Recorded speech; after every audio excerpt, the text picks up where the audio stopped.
학생 여러분, 안녕하세요. 벌써 강의가 좀 많이 했다, 그죠? 네. 여러분들 어떠세요? 강론으로 들어가니까 어렵죠? 네, 어렵습니다. 제가 얘기를 했죠. 앞에 서두 부분은 개론이라 너무 심심했지만 어렵다라고 뒤로 가면서 점점점 어렵습니다. 그러나 상당히 집중을 해서 강의를 듣고 그 다음에 여러분들이 이 강의의 내용이 쌓이게 되면 마치 물 흐르듯이 예, 어렵다가 아니라 예, 이해하겠다 예, 이렇게 실력이 올라갑니다. 그러니까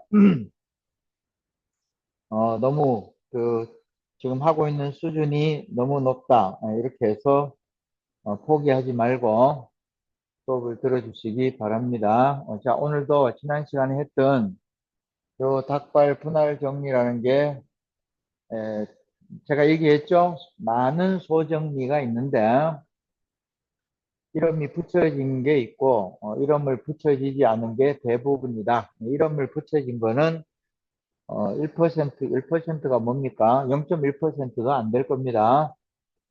그래서 이름이 붙여지지 않은 많은 소정리들이 있는데 그 중에 넓이 분할에 관한 즉 넓이를 길이 비율로 바꿀 수 있는 이 이론이 사실은 초등학교 개념이죠. 등적 변형이 뭐 중학교 겁니까?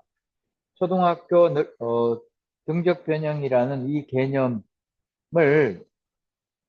넓이와 길이의 관계로 바꿔주면 바로 이 닭발 분할 정리가 되는데 이 닭발 분할 정리 이론을 확장을 해서 우리가 찾아낼 수 있는 이름 붙여진 이론이 최바의 정리고 또 제르곤의 정리고 반 아우베르의 정리고 메넬라우스의 정리입니다. 여기서 한 번 더 정리를 한다면 이런 붙여진 네 개의 정리가 중요한 게 아니고 이 이론들 다 무시하고요.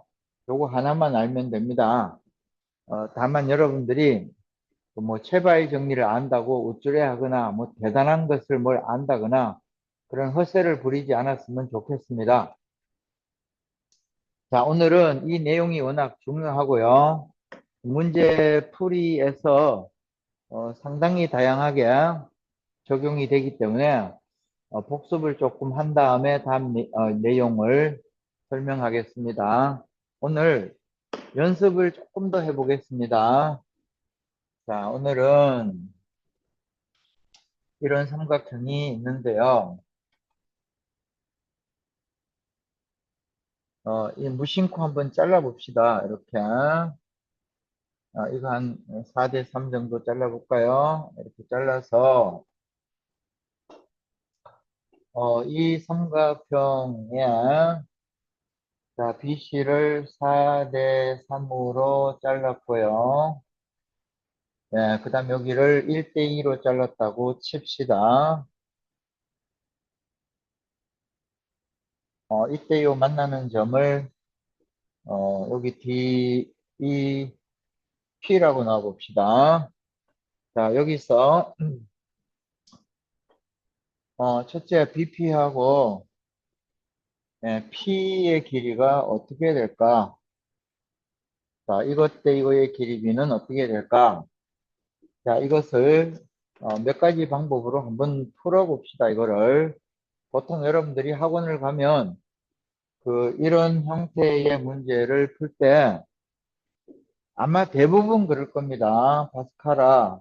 사실 이 정리가 뭔지도 모르면서 선생들이 막 뭐라고 하죠.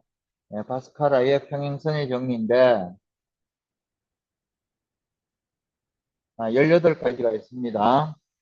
요게 이제 중학교 2학년의 닮음 이론인데 이 중2 닮음 이론에 바스카라의 평행선의 정리라는 게 나오지만 교과서에는 이게 나오지 않습니다. 비교과 영역이지만 내용상 중학교 2학년 닮음 이론입니다.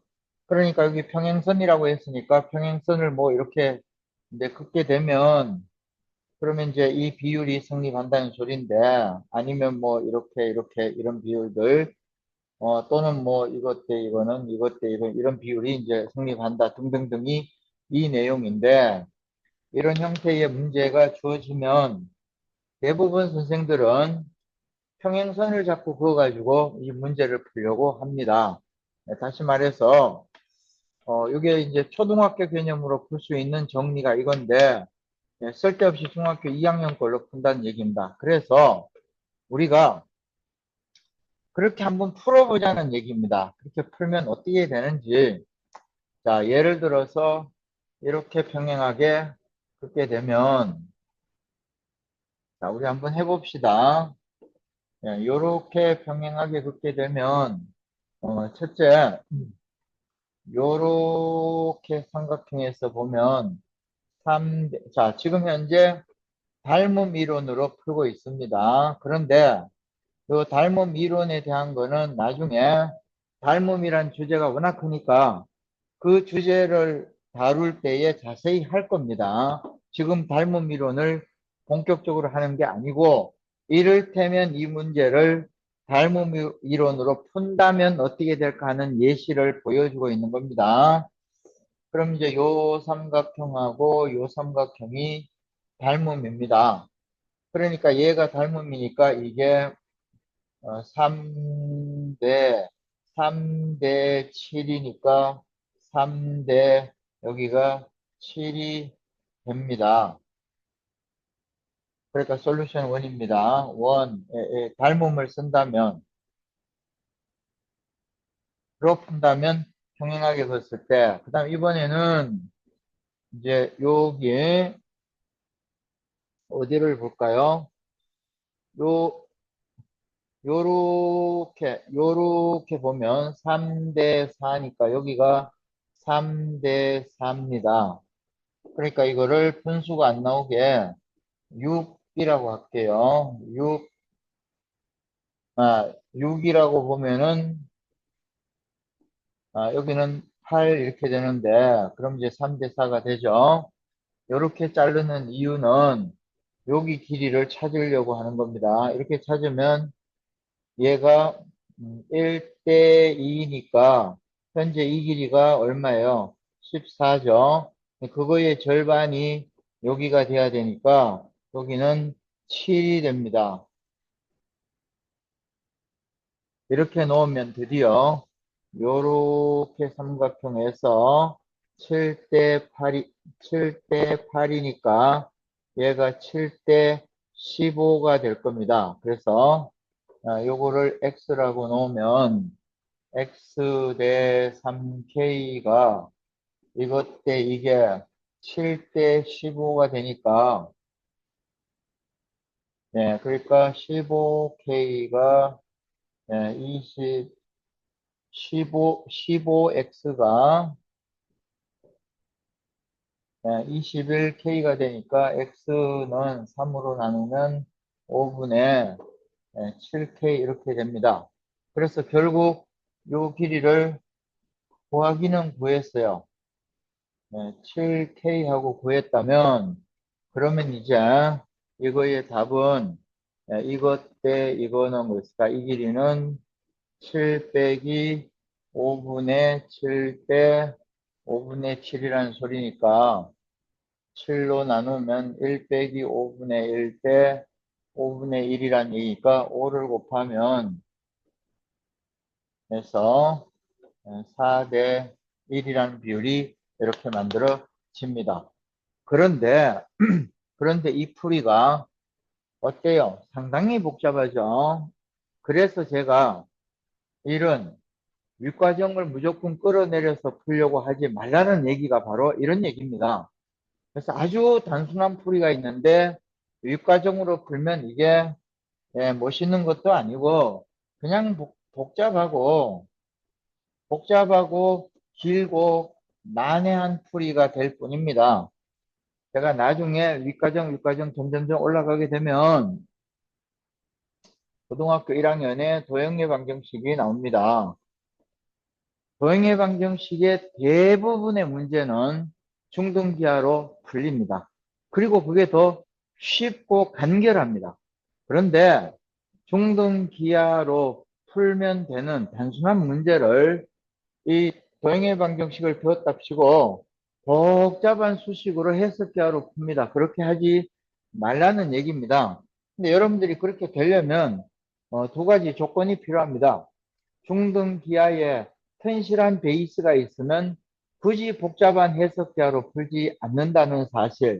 두 번째, 조금만 문제를 풀다가 생각이 잘 안 떠오르면 윗과정으로 풀릴 거라는 막연한 윗과정에 대한 어떤 기대. 이 두 가지가 결합이 돼서 그런 현상이 일어나는 겁니다. 결론. 공부 습관이 뭔가가 그냥 바뀌어야 된다는 소리입니다. 그 다음에 두 번째 풀이는 이게 복잡하니까 이거 좀 지울게요. 여기를 좀 깨끗이 이렇게 지우고 나면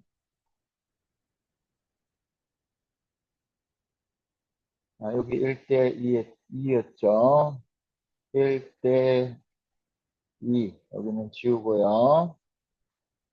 요 보조선도 지우고요. 그 다음에 보조선에 대한 얘기를 또 하면 보조선은 어쩌다가가 아니고 예, 반드시 개념을 근거로 긋습니다. 개념을 근거로 보조선을 긋는 거기 때문에 난 왜 보조선이 잘 안 떠오르지 않은 사람은 무조건 개념이 안 돼 있어요. 1번 안 돼 있어요. 2번 알아요. 근데 아니에요. 이건 착각이에요. 그냥 막 외워가지고 왜 그렇게 되는가를 완전하게 이해를 했을 때 이해한다 이렇게 보는데 거기에다가 그 쓰임에 대한 것도 알 때 안다 이렇게 안다 이해한다 이렇게 얘기하는데 그것이 안 돼 있는 상태에서 내가 안다라는 착각이 있게 되는 겁니다. 이 착각이 있게 되면 개념 자체를 모르기 때문에 보조선을 그을 수가 없습니다. 그러면 항상 문제 풀 때마다 보조선 긋는 것이 안 돼서 문제가 풀리지 않습니다. 그러면 어떻게 하느냐? 그 참고서의 풀이를 보거나 선생님이 푸는 거를 보고 답습하는 겁니다, 이제. 이게 답습이라는 게 뭐냐 하면은 경험적 지식을 축적시킨다.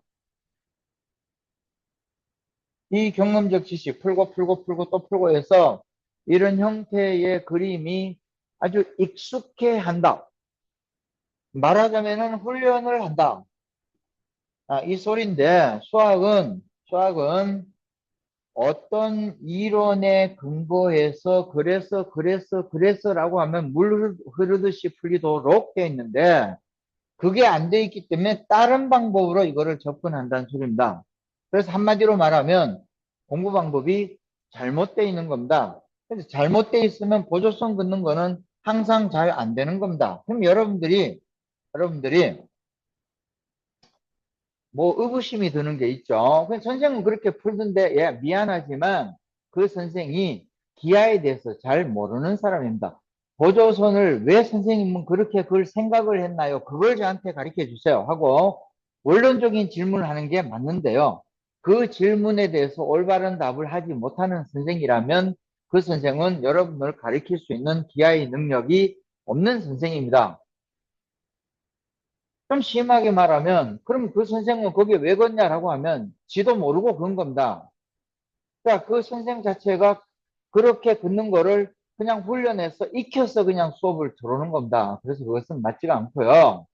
제 수업을 아주 착실하게 수업을 들으면 여러분들은 보조성 걷는 거에 대해서 자연스럽게 해결이 되도록 돼 있습니다. 왜냐하면 제가 개념을 매우 자세히 하기 때문에 그래요. 개념을 아주 자세히 제대로 제가 가르쳐 줄 거기 때문에 이거를 챙기란 얘기입니다. 제가 해주는 이 개념을 당연히 그렇다라고 하지 말란 얘기입니다.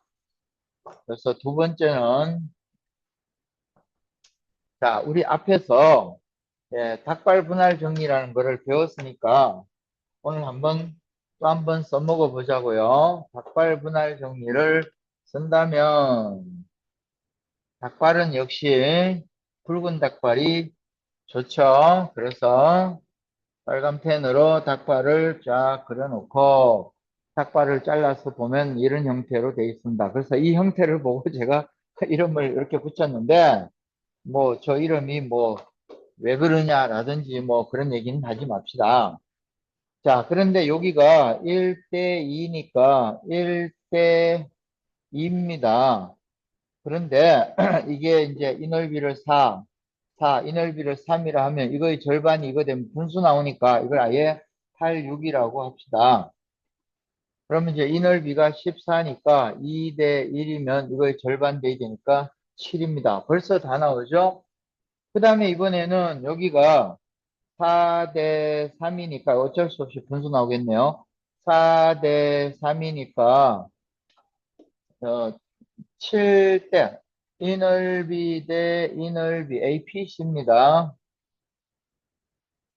이 넓이가 4대 3입니다. 그러니까 삼각형 APC의 넓이가 4분의 21이 되는데 이 넓이가 요 삼각형이 되는데 그럼 우리가 여기에 이 길이 대 이 길이는 요 넓이만 알면 됩니다. 그러니까 삼각형 APE가 이 넓이가 4분의 21을 1대 2로 나눈 거니까 3분의 1로 자르면 4분의 7 이렇게 됩니다. 따라서 이 넓이 대 7대 4분의 7이니까 7로 나누면 1대 4분의 1이 돼서 4대 1입니다. 어때요? 조금 전에 이 바스카라의 평행선의 정리라는 것이 그럴듯해 보이지만 쓰레기입니다. 쓰레기. 이 풀이에서 이 풀이가 제가 볼 때는 100만 배 더 좋습니다. 짧고 간결하고 너무 편하죠.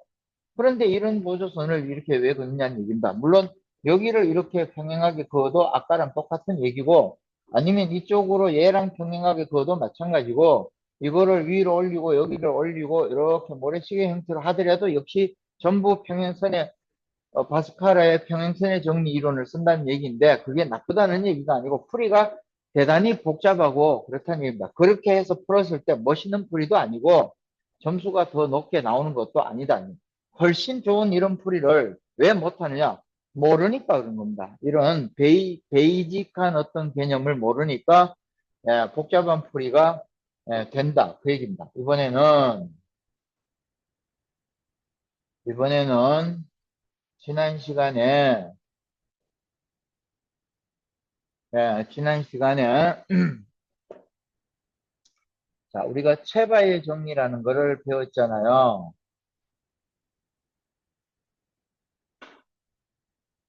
그러니까 이제 두 번째 풀이가 이게 이제 닭발로 푼 건데 멋지지 않나요? 세 번째 풀이는 지난 시간에 우리가 체바의 정리라는 거를 배웠습니다. 요 체바의 정리를 한번 써봅시다. 자, 체바의 정리를 쓰면은 여기를 XY라고 이렇게 놓으면 X하고 Y의 비율이 금방 만들어질 겁니다. 체바 정리보다는 체바 정리 쓰면 또 빙빙 돕니다. 메넬라우스를 바로 써봅시다. 지난 시간에 제가 그 얘기했죠. 메넬라우스 정리가 좋긴 한데 요 그림 속에서 어떻게 성립되는가를 찾기가 조금 어렵다라고 얘기를 했습니다. 그래서 이거는 약간 훈련이 필요하다 그 얘기를 한 적 있죠. 그래서 요 훈련하는 도구로 한번 여기 써먹어 봅시다. 자, 체바의 정리를 쓰는데 키포인트가 이거를 구하는 겁니다. 네, 이거를 구하려면 여기서 이제 분할이 됩니다. 그러니까 분할되는 지점을 통과하는 직선, 그 직선을 삼각형을 자르는 직선 L이라고 먼저 이걸 찾으라 그랬어요. 다시요. 이것 대 이거는 하고 여기서 갈라지니까 요 갈라지는 점을 통과하는 직선 얘를 L이라고 하면 직선 L을 그어놓고 이 삼각형에서 보면 직선 L이 어떤 삼각형을 동각내는가 하고 보면 이 삼각형을 동각내고 있습니다. 분할선이 되고 있어요. 그래서 다 찾았어요. 그럼 한번 해보자. 이것 대 이거. 그러니까 BP 대 PE 곱하기 이것 대 이거 곱하기 이것 대 이거 1대 3. 곱하기 이것 대 이거 3대 4가 1이라 그랬는데 날리고 나면 BP 대 PE가 넘기면 4니까 그래서 간단히 아까 했던 4대 1의 비율이 더 쉽게 이렇게 나옵니다. 이거 말고 수많은 풀이가 가능합니다. 기하는 어떤 문제를 풀 때 풀이 방법이라는 게 없습니다. 워낙에 많은데 어떤 게 여러분들이 많은 소정리를 알고 있으라고 내가 얘기했습니다. 그래서 제 강의에서는 수많은 소정리를 여러분들한테 펼쳐서 보여줄 텐데 이 소정리가 전부 다 유클리드의 기하 원론의 이론들입니다. 이 많은 소정리를 여러분들이 이해를 하고 제 수업을 따라오면서 개인 노트를 하면서 소정리를 여러분들이 머릿속에 넣고 이해하고 쓰임에 대해서 생각해보고 이렇게 하게 되면 굉장히 무기가 다양하게 만들어지는 겁니다. 이 수많은 소정리들에 의해서 어떤 소정리들을 여기에 적용해서 푸느냐에 따라 그때마다 풀이 방법이 다르더라도 똑같은 결론에 도달한다는 소리입니다. 그래서 풀이 방법이 무지무지 많으니까 그래서 이 수많은 소정리들을 이용해서 복수풀이 그러니까 다양한 풀이란 얘기입니다. 다양한 복수풀이를 많이 하는 사람은 소정리를 많이 알고 있다. 소정리 많이 알고 있고 다양한 풀이를 한다라는 얘기는 수학을 깊게 안다. 이 깊게 안다라는 이 사실 이렇게 공부하는 거를 우리가 뭐라고 하냐? 심화라고 하는 겁니다. 심화는 선행이 아니고요. 빨리 진도 나가서 윗과정으로 뭘 풀어 제끼는 게 심화가 아니고 많은 소정리를 알아서 다양한 풀이가 가능한 능력을 갖추는 학습. 그걸 심화라고 하는 겁니다. 참고서들 보면 심화서대인데 심화서란 책은 없습니다. 아무리 난이도가 낮은 그런 참고서라 하더라도 그 풀이를 다양한 풀이로 다양한 생각으로 풀면 결국 그 책을 가지고 심화된 공부를 하게 되는 것이지 책이 심화 공부를 만들어 주는 것은 아닙니다. 어떤 교재가 심화 공부를 하는 수단으로 여러분들 도움을 주는 것은 아니란 얘기입니다. 문제는 이제 그런 참고서들 중에 실려 있는 문제가 얼마나 질이 좋은 문제냐. 질이 좋다라는 거는 우리가 문제의 질이 좋다라는 거는 개념과의 연계성입니다. 어떤 문제를 풀 때, 어떤 개념도 상관관계가 없는 문제를 던진다면 그건 풀 수가 없습니다. 예를 들어서 1이 있고 2가 있고 여기에 뭐가 들을까? 그걸 누가 알아요? 여러분들이 대학의 박사과정까지 다 받는다고 해도 전 세계의 어떤 누구도 여기가 뭐가 들어갈지 아는 사람은 없어요. 왜? 이 문제를 풀기 위한 바탕 개념이 없잖아요. 1, 2하고 뜬금없이 가로쳐 놓고 뭐가 들어갈지 그걸 누가 알아요? 그럼 이 말은 더 이제 이걸 좁히면 뭐가 들어갈까? 이거 같은 얘기고 더 좁히면 나 뭐 쓸지 한번 맞춰보세요. 이 소리인데.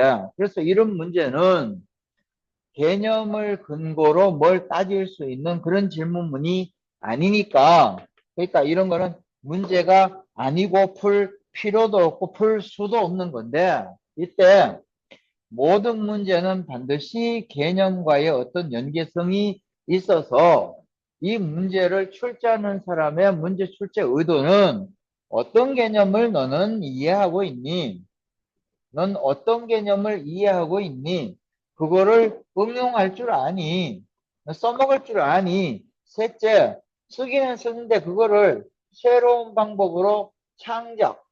그러니까 무에서 유로 창작을 하는 형태로 네가 다양하게 발상을 해서 할 수 있는 능력이 있니? 이제 이런 것들이 어떤 문제를 만드는 사람의 출제의 의도가 되는 겁니다. 그러니까 이제 이게 개념이 중요하니까 너 개념 아니라는 거 당연히 질문합니다. 그 다음에 그거를 다양하게 써먹을 능력이 있니? 우리가 수학을 배우면 어디다 써먹으려고 배우는 건데 써먹지 못하면 그걸 뭐 쓰레기죠. 너 써먹을 수 있는 능력이 있니? 그러니까 당연히 이 두 가지 예, 묶으면 이 두 가지인데 이 두 가지 목적에 의해서 문제를 내는 거기 때문에 모든 문제는 어떤 개념과 관계가 있어서 그 개념의 논리에 의해서 풀리도록 돼 있는데 이 개념의 연계성이 아주 미흡한 문제가 간혹 있어요. 문제를 풀기 위해서는 반드시 어떤 개념을 알아서 그 개념에 의해서 풀리게 되는데 아무리 찾아봐도 이 문제를 풀기 위한 개념을 어디서 찾기가 힘들어요. 그러니까 개념의 연계성이 미흡한 문제는 이건 좋지가 않은 문제입니다. 그래서 제가 얘기하는 게 퀄리티가 높은 문제란 반드시 개념과의 연계성이 분명한 문제 중에서 다양하게 여러분들하고 생각하도록 하는 어떤 요소가 충분히, 다시요. 개념과의 연계성이 분명하되, 하나의 개념으로 탁 하고 답이 나올 수 있는 게 아니고, 몇 개의 개념을 끌어다가 풀 수 있도록 돼 있고, 그 다음에 충분히 여러분들이 발상을 해야만 풀 수 있도록 이 발상의 요소를 함께 집어넣어서 만든 문제라면 한 문제를 풀 때에 10문제, 20문제 푼 효과가 그 안에 있는 겁니다. 그래서 문제를 많이 푸는 게 중요한 게 아니고 질 높은 문제를 예, 문제의 양을 줄여서 풀되 아주 질 높은 문제를 갖다 놓고 다양한 생각에서 문제를 푸는 것이 가장 이상적인 수학 공부인 겁니다. 그래서 이 문제 풀 때 여러분들이 뭐 그거 푸는데 뭐가 어렵다고 그거를 뭐 이런저런 풀이를 하느냐? 예, 그것이 아니고 여러분들 사고의 힘을 기르려면은 그렇게 해야 된다 이 얘기입니다. 잠깐만요.